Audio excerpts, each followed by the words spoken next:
Hi, I'm Professor Clements. Today we're going to be working on trying to figure out the solubility of silver phosphate in both water and a solution that already contains some silver. In fact, it contains some silver nitrate. So we're going to do this in two parts. We're going to start with silver phosphate, just determining the solubility in water. Well, to get the silver phosphate solubility, we certainly need to know what silver phosphate is. So I'm sure you remember that phosphate is PO4. It's got a -3 charge. Silver is +1 charge.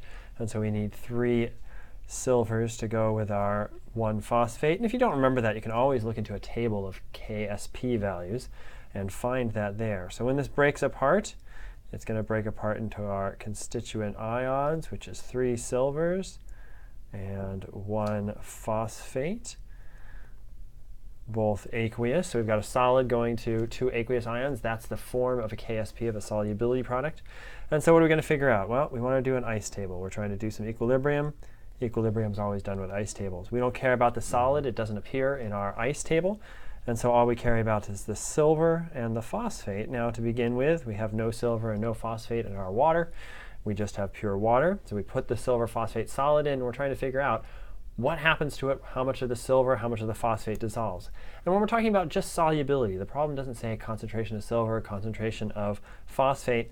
Remember, that's just our x. That's just whatever we find as our x value, in which case, in this case, it's actually going to be for the phosphate. We say that that's x.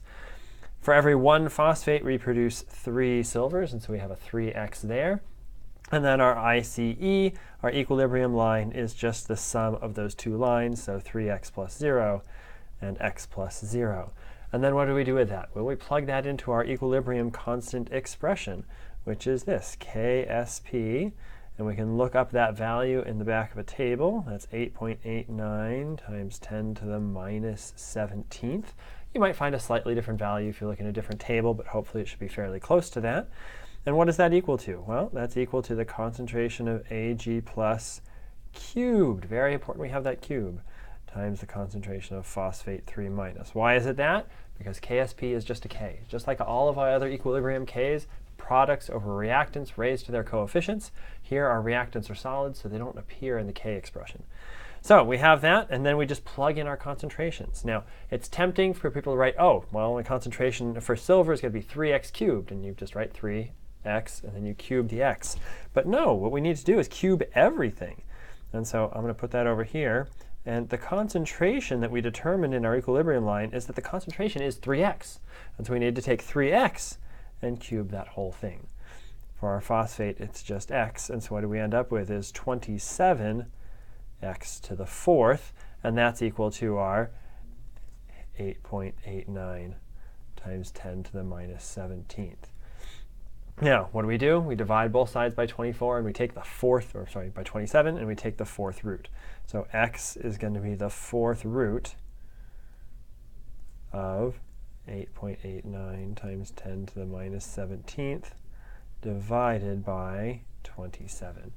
If you do that, you get that x is equal to 4.26 times 10 to the -5th molar. And that's our solubility. Even though it doesn't correspond to the concentration of the silver, it's still our solubility, and that's what we call it. So that x is the answer to this question. OK, so now we've determined the solubility of silver phosphate inside water. What happens when we add some silver into our water originally? Well, it turns out the problem is fairly similar. So what I'm going to do is I'm going to scroll this up, draw a line here, and we're going to say in a solution of 0.0500 molar silver nitrate. Well, what happens in a solution of silver nitrate? If I draw a little beaker over here, I've got my solid silver phosphate on the bottom here. But what's in solution? Well, we know that all nitrates are soluble. What does it mean to be soluble? It means it forms its constituent ions there. And so what's in solution is some silver plus and some nitrate ions, separate from each other, not talking to each other, silver ion acting separately from the nitrate ion. What does that mean for us? It means that when we write our ice table here, so we've got Ag3PO4 solid goes to 3Ag plus aqueous plus PO4 3 minus aqueous. That's our same KSP expression. You're like, well, doesn't the KSP expression change? No. We've still got silver phosphate forming its ions. The only thing that's changed here is that initially, instead of water where we have no silver, we've got some solution where there is some silver. And so we have 0.05 molar in our I line for our ice table. Phosphate, we still don't have anything. You're like, well, but didn't we calculate in the last part that phosphate was 4.26 times 10 to the minus fifth?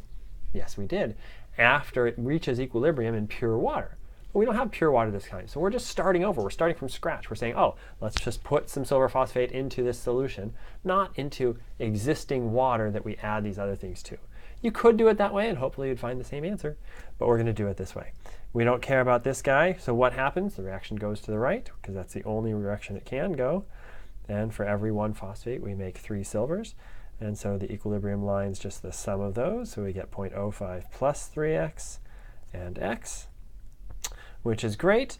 And just like before, our KSP is going to be 8.89 times 10 to the minus 17th, which is the concentration of silver to the third times the concentration of phosphate. And just like before, we plug in those numbers. We don't try to do things to them. We just plug them in.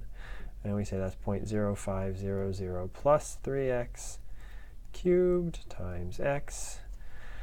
And that's equal to 8.89 times 10 to the minus 17. That's a very small number. And so we're going to make the small x assumption here. We don't think we're going to make much phosphate. If you look back at the previous one, we made 10 to the minus fifth molar. That's pretty small. So let's try to do that here. We're going to make the small x assumption. And what does that mean? That we think x is much, much less than 0.05. So when we subtract x from 0.05, nothing happens.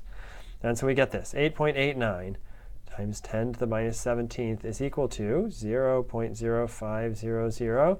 But don't forget, we have got to cube that. So it's 0.0500 cubed times x.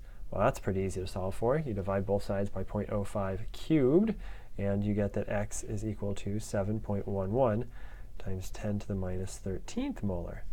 And again, that x is our solubility. It's not the concentration of silver. In this case, it is the concentration of phosphate, but that's what we define as the solubility, whatever we find as x there. You'll see some textbooks and things on the internet use s, the letter s for that, to be solubility. I still use x because that's what we've used in every ice table up till now. So I just like to be consistent. Okay, so we've got that solubility. What do we need to do? We need to check our assumption. Anytime we make an assumption, we need to check the assumption. So what did we assume? We assumed that x was much smaller than 0.05. Is that the case? Well, 10 to the minus 13th, I think that's smaller than 0.05. You could certainly calculate it by dividing 7 times 10 to the minus 13th, divide by 0.05 and finding the percentage, but here it's obviously good. So we're just going to write that below. The assumption is obviously good. And that, my friends, is how we do solubility calculations. Thanks. Bye.